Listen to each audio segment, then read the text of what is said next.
Para la clase de fundamentos clínicos vamos a estar discutiendo hoy lo que es el sistema respiratorio para continuar con la discusión de los sistemas del cuerpo, la anatomía y fisiología humana.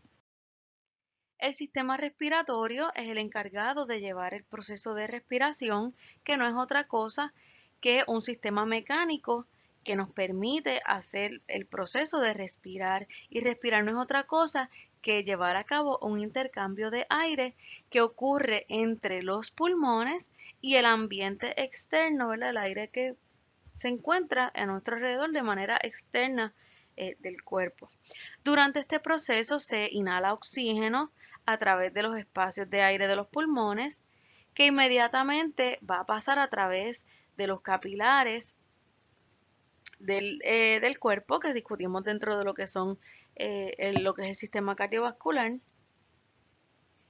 De la misma manera que pasa el dióxido de carbono, que luego va a ser expulsado. Para efectos del sistema respiratorio, nosotros vamos a retener lo que es oxígeno y vamos a liberar lo que es dióxido de carbono, que se considera un gas de desecho.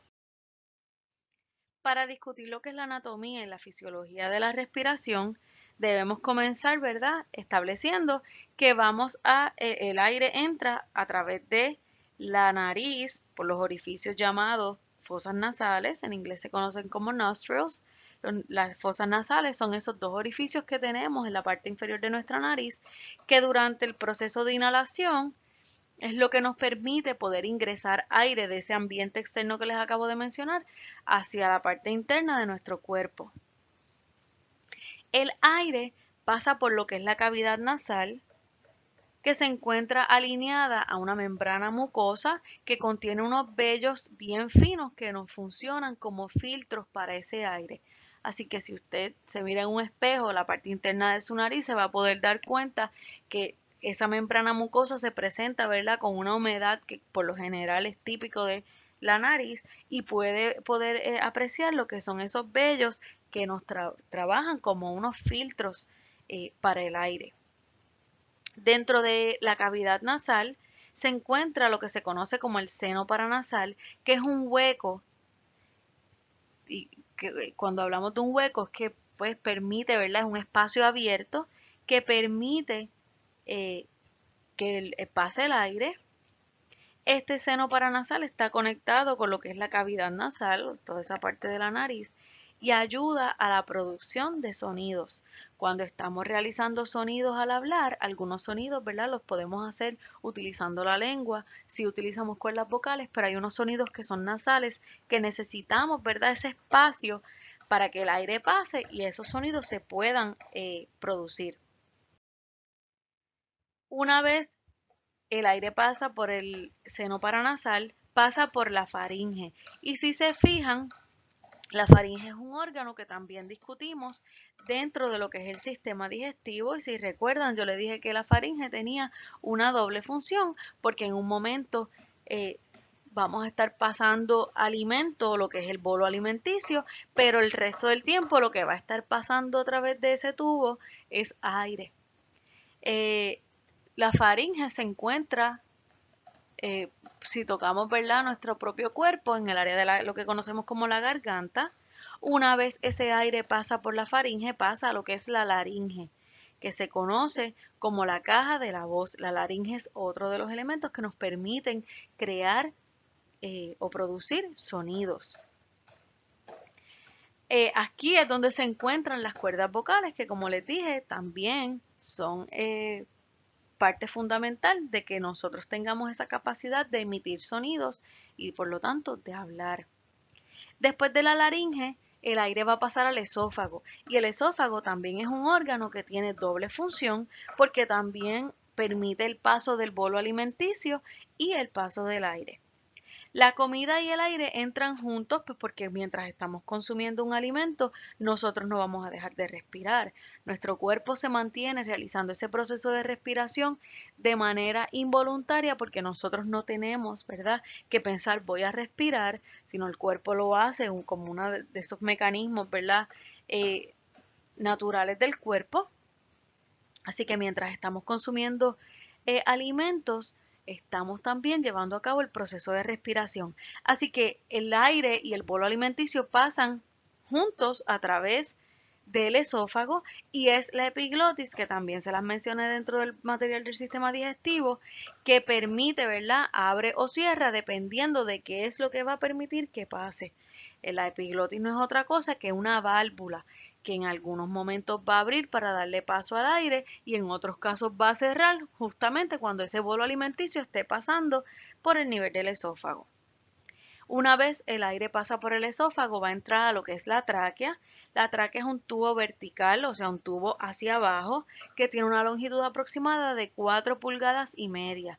Es un tubo relativamente corto que más adelante se va a ir, ¿verdad? Subdividiendo y es lo que nos permite ya, una vez el bolo alimenticio eh, pasó, nos permite distribuir el aire y van a ver más adelante hasta que otras partes. En la región del mediastino, eh, la parte más abajo, ¿verdad? La parte final de lo que es la tráquea, aquí la tráquea se divide, se va a dividir en dos. Es como pensar en cuando estamos conduciendo en la carretera, una intersección y tenemos dos vías disponibles. Pues lo mismo ocurre con la tráquea. Tenemos una línea principal que al final vamos a encontrar una intersección y uno va a estar hacia el lado más derecho y el otro va a estar hacia el lado más izquierdo. Y entonces en cada subdivisión se van a encontrar lo que son los bronquios. Y los bronquios son tubos de cartílago, o sea, son tejidos bastante blandos, flexibles, que permiten que el aire pase a los pulmones a través de unas ramificaciones que ellos poseen que se llaman bronquiolos. Cada bronquiolo va a llevar el aire hasta unos saquitos finales que se encuentran, que se llaman alveolos y son los responsables del intercambio de gases, o sea, que el cuerpo retenga oxígeno y pueda liberar dióxido de carbono. Cuando hablemos de intercambio de aire, para efectos de este sistema, es a eso a lo que se refiere. El cuerpo retiene oxígeno y libera dióxido de carbono. En esta imagen les presento todos estos componentes, todos estos elementos que les acabo de discutir. El aire entra a través de la nariz porque ahí es donde inhalamos. Las fosas nasales son esos orificios que nos permiten llevar a cabo, ¿verdad?, esa entrada de aire. Aquí a este nivel es donde encontramos esa membrana mucosa y esos vellos de la nariz que nos trabajan como filtro. Contenemos lo que son las fosas nasales y un poquito más hacia adentro está el seno paranasal. Si se fijan, a nivel de la garganta ya estaría entrando a lo que es la faringe. Más abajo se encuentra la laringe y la tráquea es ese tubo muscular que dijimos que se encuentra aproximadamente, ¿verdad?, empezando el pecho, que finalmente dijimos que es una intersección porque vamos a tener dos vías disponibles, obviamente, un bronquio al lado izquierdo del cuerpo y un bronquio hacia el lado derecho que próximamente van a permitir el aire que llegue a los pulmones. Los bronquios no son otra cosa que esas rutas alternas, ¿verdad? Esas rutas disponibles que tenemos dentro de lo que es esa vía, que es la tráquea. Así que cada ramificación son los bronquios y a su vez cada bronquio tiene una serie de ramificaciones que se llaman bronquiolos que permiten que el aire pase hasta los saquitos y los saquitos se llaman alveolos y son los que permiten que se lleve a cabo ese intercambio de gases. Importante mencionar que durante el proceso de respiración hay un órgano, ¿verdad?, bien importante que es el diafragma, que se encuentra en la parte inferior de los pulmones, dividiendo lo que es el pecho, ¿verdad?, de la zona abdominal, y esto lo que hace es que permite a través de unos movimientos de contracción y relajación que los pulmones puedan expandir también y puedan reducir su tamaño durante ese proceso de inhalación y exhalación de la respiración. Cuando inhalamos, hagan el ejercicio, estamos introduciendo aire de la parte externa, del ambiente externo a través de las fosas nasales. Cuando exhalamos es cuando estamos liberando ese gas de desecho que es el dióxido de carbono. En esta imagen les presento un poquito más en detalle la anatomía, ¿verdad?, del sistema respiratorio. Aquí podemos apreciar mejor la parte de la faringe, la parte de la laringe y cómo se ve la tráquea dividida, ¿verdad?, en esos dos bronquios. Y a su vez, cómo los bronquios poseen esas ramificaciones que les dije que son los bronquiolos, que traen el oxígeno, ¿verdad?, ese aire a los pulmones, y dentro de los pulmones, a través de los alveolos, que se puede hacer ese intercambio de gases. En esta parte de la imagen podemos apreciar un poquito más en detalle cómo ocurre, ¿verdad?, cómo se ven los bronquiolos. Aquí tenemos, ¿verdad?, vasos sanguíneos, porque sabemos que el oxígeno se transporta también a través de la sangre. Así que una vez más podemos ver cómo las funciones de varios sistemas están entrelazadas para el funcionamiento general de lo que es el cuerpo humano. Debemos mencionar algunos términos que forman parte del vocabulario principal para entender este material.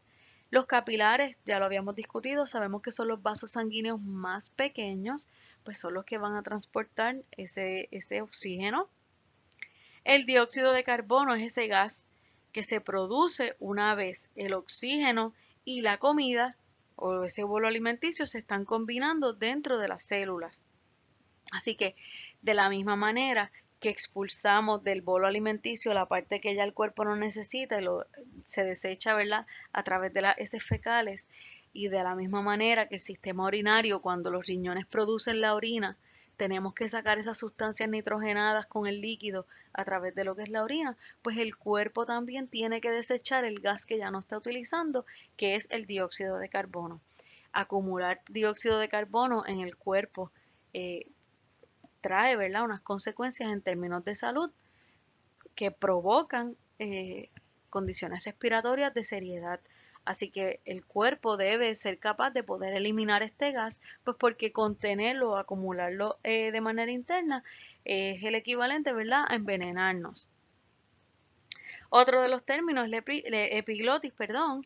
Dijimos que la epiglotis funciona como una válvula, es un pedacito de cartílago que es bien flexible, que se encuentra, ¿verdad?, para llevar la función de poder abrir o cerrar a la hora de pasar el bolo alimenticio y aire. Evita que la comida entre a la parte de la laringe que está destinada a que solamente esté fluyendo el oxígeno, y permite que cuando estamos respirando ese aire entre durante ese proceso de respiración. Les mencioné ahorita que la parte del mediastino que se encuentra en la tráquea, eso es un espacio de la caja torácica que se encuentra entre la columna vertebral y el esternón. El esternón es un hueso que encontramos en la parte, ¿verdad?, del torso del cuerpo, pero para efectos de examen yo no voy a estarles preguntando qué es el mediastino, así que solamente quiero que conozcan. Los pulmones, es importante mencionar este órgano, pues porque es a través de los pulmones donde se puede efectuar ese intercambio de gases, donde el cuerpo retiene oxígeno y puede liberar ese dióxido de carbono. Los pulmones están cubiertos de una capa doble de membrana que los protege, que los asegura. Esta membrana se llama pleura. Ella se encarga de mantener humedad en los pulmones, lo que va a permitir que ese pulmón expanda y se contraiga durante el proceso de respiración. Un pulmón que no tenga la suficiente humedad que se necesita, pues es un pulmón que no va a poder hacer ese movimiento de expansión y contracción, por lo tanto, el proceso de respiración no va a poder ocurrir de la manera apropiada. Los pulmones se extienden desde el área de la clavícula, y cuando estamos hablando de la clavícula tenemos que localizar, ¿verdad?, nuestros hombros, y un poquito más abajo tenemos como que un huesito ahí que se extiende como hacia la parte central del pecho, pues eso ahí es la clavícula. Desde más o menos ese punto hasta la parte donde le dije que se encuentra el diafragma, que el diafragma se encuentra, por decirlo así, para que me entiendan, lo que le decimos la boca del estómago, esa parte inicial de la zona abdominal. Ahí es donde está el diafragma, que es lo que nos divide, ¿verdad?, la parte torácica con la parte abdominal. Con cada inhalación, cada vez que entramos aire del ambiente externo a nuestro cuerpo, los pulmones se contraen se achican. Con cada exhalación, o sea, cuando estamos liberando ese dióxido de carbono, entonces los pulmones se relajan para permitir, ¿verdad?, que ese dióxido de carbono salga del cuerpo. Cuando inhalamos, el diafragma crece. Inténtenlo. Coloquen su mano más o menos donde se encuentra el diafragma y hagan ese proceso de respiración, háganlo un poquito más exagerado, inhalen un poquito más fuerte para que ustedes sientan cómo su mano va a subir y va a bajar dependiendo, ¿verdad?, de la actividad que están realizando. Cuando inhalamos, o sea, cuando ingresamos aire a nuestro sistema, el diafragma crece y los pulmones se contraen. Cuando exhalamos, el diafragma baja y por lo tanto nuestros pulmones se relajan. Y entonces podemos notar cómo nuestra mano ahí va a disminuir. Parte de la terminología que tenemos que también conocer para efectos de los servicios médicos, en cada examinación física que un médico le hace a su paciente, se evalúa, ¿verdad?, el proceso de respiración. Parte de los signos vitales que un médico le toma a todos los pacientes que está atendiendo es la cantidad de respiraciones que la persona realiza por minutos. Respiraciones normales, entre 18 y 20 respiraciones por minuto es lo normal. Respirar una cantidad muy alta sobre ese número significa que se está hiperventilando, por lo tanto, intente respirar bien rápido, ese intercambio de gases no está ocurriendo de la manera apropiada. Así que cuando se hiperventila, no estamos quedándonos, ¿verdad?, ni con la cantidad de oxígeno que necesitamos, pero tampoco estamos liberando la cantidad, de dióxido de carbono que debemos eliminar. Así que una respiración normal es inhalando de manera pausada y exhalando luego. Cuando hablamos del término auscultation en inglés, en español es auscultación, es que a través de ese examen físico, el médico, el proveedor de servicios, puede escuchar los sonidos del cuerpo. Esto no es otra cosa que cuando usted va al médico, el médico le coloca el estetoscopio, que es ese instrumento que se coloca, ¿verdad?, dentro de cada oído y contiene una parte que se lo colocan a ustedes en la parte del pecho, la parte de la espalda, que le permita al médico escuchar, pues eso es una auscultación. El médico va moviendo, ¿verdad?, el estetoscopio de tal manera que usted va respirando y él puede escuchar si durante ese proceso de respiración se está dando, ¿verdad?, de la manera óptima. Personas que poseen condiciones respiratorias, pues el médico puede saber el estadio o la condición de su, ¿verdad?, de su enfermedad respiratoria a través de la auscultación. Cuando utilizamos el percussion o percusión, no es otra cosa de la misma manera que cuando vemos instrumentos de percusión, que son esos instrumentos donde le tenemos que utilizar las manos y darle palmadas, pues en la medicina, cuando un médico hace una percusión, es que se dan palmadas, para determinar las diferencias en términos de densidad. A través de estas palmadas, el médico puede saber si el paciente tiene una congestión, ¿verdad?, en los pulmones severa, si el paciente podría estar acumulando líquidos en los pulmones. Así que dependiendo, ¿verdad?, del sonido de esas palmadas, es como el médico puede llegar, ¿verdad?, a la confirmación de un diagnóstico. Cuando hablamos de los rails se conocen también como crackles. Eso es un sonido bien peculiar que un paciente hace y que un médico puede determinar a través de la auscultación y de la percusión, que hace referencia a cuando hay líquidos en los alveolos. Cuando hay líquidos en los alveolos es lo que conocemos cuando hay líquido en los pulmones. Por lo tanto, si hay líquido, ese sistema, ese intercambio de gases no se puede hacer correctamente, así que hay una condición respiratoria presente. Dentro del sistema existe lo que se llama ronqui. Eso representa un sonido fuerte que durante el proceso de auscultación, cuando el médico está escuchando con ese estetoscopio, puede escuchar un tipo de ronquido. Y eso representa que hay una obstrucción dentro de los bronquios por esputo. Y el esputo es el otro término que voy a discutirle, que es una secreción que se expulsa por los bronquios, por los pulmones o por el tracto respiratorio, que no es otra cosa que lo que nosotros conocemos como flema. Cuando un paciente está congestionado, es que tiene flema, o el término correcto es esputo. Y la flema la podemos descargar, ¿verdad? Por la nariz, la podemos descargar por la boca. En el caso de los bebés, a través de la excreta, cuando están bien congestionaditos, se puede notar también que se libera esputo. Y esa es la forma, ¿verdad? Que el cuerpo utiliza para poder sacar lo que le está afectando el funcionamiento. Ahora hay pacientes que ese esputo no lo pueden sacar pues porque hay inflamación tal vez en los bronquios o porque hay inflamación en los pulmones o porque hay presente una infección. Así que en ese caso ese esputo se va infectando, se va dañando, por lo tanto crea otras complicaciones en términos del estado o el cuadro clínico de un paciente. El próximo término que les quiero discutir y que es bien típico de este sistema son los wheezes.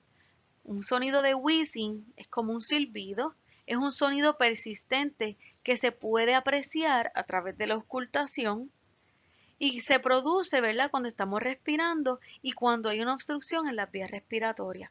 Un paciente que padece de asma no es otra cosa que un paciente que tiene una obstrucción en las vías respiratorias, ya sea porque hay un agente que le está causando una alergia y le inflama las vías respiratorias, o sea, al haber hinchazón, el aire que se supone que pase no pasa la cantidad suficiente, por lo tanto hay dificultad respiratoria.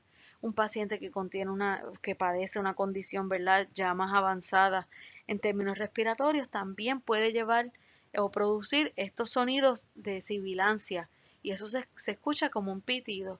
A los pacientes que nos da asma lo sabemos porque sentimos el pitido y a un paciente, y lo digo pues por experiencia, como paciente de asma, yo conozco ya cuando me está comenzando porque me da como un cosquilleo y ese cosquilleo no es otra cosa que cuando se produce ese sonido de wheezing, ese silbido.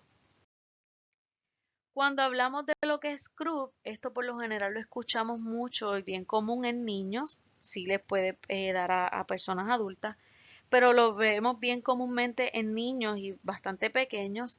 La tos de croup es una infección causada por un virus, ocurre de manera aguda, o sea, es algo que ocurre de momento, y cuando les digo de momento, es algo que no te avisa, es algo que tiene que atenderse, porque aquí esto representa una obstrucción en la laringe, o sea, a nivel de nuestra garganta, un poquito más abajo de la garganta, hay una obstrucción, mayormente por algún proceso, ¿verdad?, alérgico, y el cuerpo en busca, ¿verdad?, de ese aire, de ese flujo de aire adecuado, provoca una tos seca que se escucha como si estuviese un perro ladrando.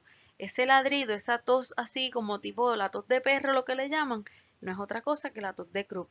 Y les digo que hay que atenderlo porque en el caso de un niño que no sabe manifestar, ¿verdad?, los síntomas, no sabe explicar, puede ser, ¿verdad?, poder nosotros identificarlo como adultos puede hacer una diferencia bien grande en términos de un fallo respiratorio o de un paro respiratorio, pues porque si la inflamación es a un nivel que no permite el aire, pues el niño no va a poder respirar. Así que a esto se le aplica un tratamiento particular que permite, ¿verdad?, que esa inflamación baje de manera bien rápida y entonces permita que ese flujo de aire ocurra de mejor manera. Epistaxis es un término también que es bien común y eso representa lo que es un sangrado a nivel nasal o a nivel de la nariz. Y el último término, por lo general eso actualmente no lo escuchamos, pero es una enfermedad que hace muchos años sí era común, se llama la tosferina o pertussis. Es una infección por bacterias, es bien contagiosa, afecta la laringe, la faringe y la tráquea y es causada por la bacteria llamada Bordetella pertussis. Es una condición que puede, ¿verdad?, afectar la vida del ser humano y actualmente existen vacunas que se les colocan a los infantes para evitar el padecimiento de lo que es la tosferina. Debemos hacer referencia a algunos diagnósticos asociados al sistema. Como les dije, asma es una dificultad respiratoria. Un síntoma utilizado que no se los coloqué aquí es el shortness of breath o SOB, que eso lo vimos en la parte de las abreviaturas. Shortness of breath es cuando estamos respirando, no tenemos, ¿verdad?, la capacidad respiratoria normal, por lo tanto no nos está llegando el suficiente aire, se muestra una dificultad respiratoria. Shortness of breath es un síntoma, asma ya es un diagnóstico, ¿verdad?, ya confirmado. Otra abreviatura dentro de lo que es el sistema respiratorio es COPD. COPD son las siglas que se ¿verdad?, colocan para Chronic Obstructive Pulmonary Disease. Es una obstrucción a nivel pulmonar que se padece de manera crónica, o sea, a largo plazo, y no permite que ese flujo de aire ocurra, ¿verdad?, de la manera adecuada.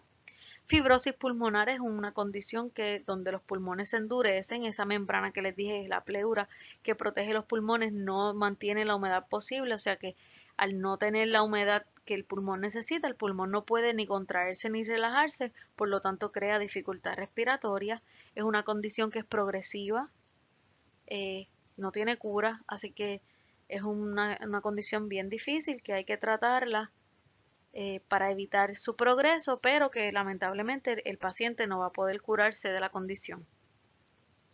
Upper Respiratory Tract Infection es algo bien común que ocurre cuando por lo general nos da un catarro común y nos afecta lo que son las vías respiratorias. El virus de la influenza nos provoca una infección respiratoria, ¿verdad?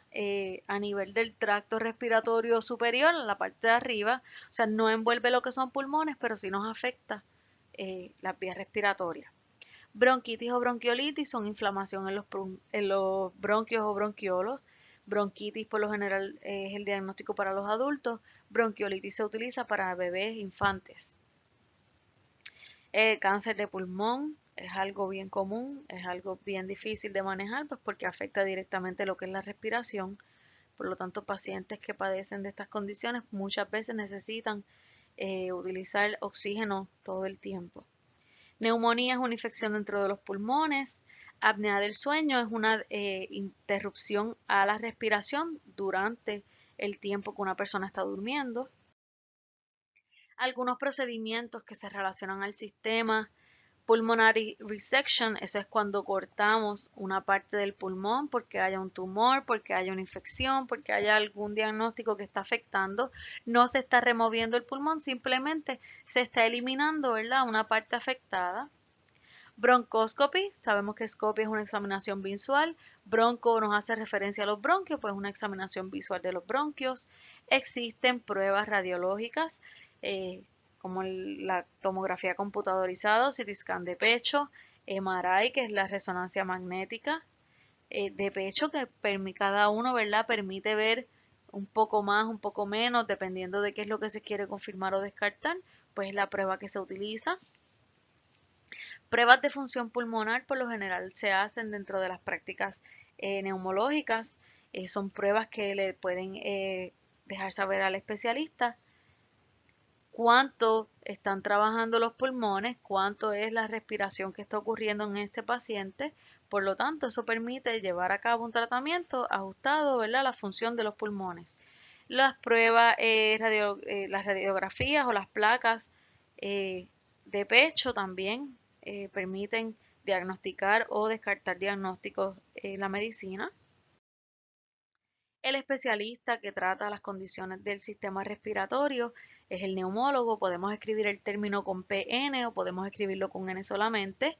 Se encarga de estudiar las enfermedades del aparato respiratorio, diagnostica, trata, previene todo lo que tiene que ver con el pulmón y los órganos del sistema respiratorio.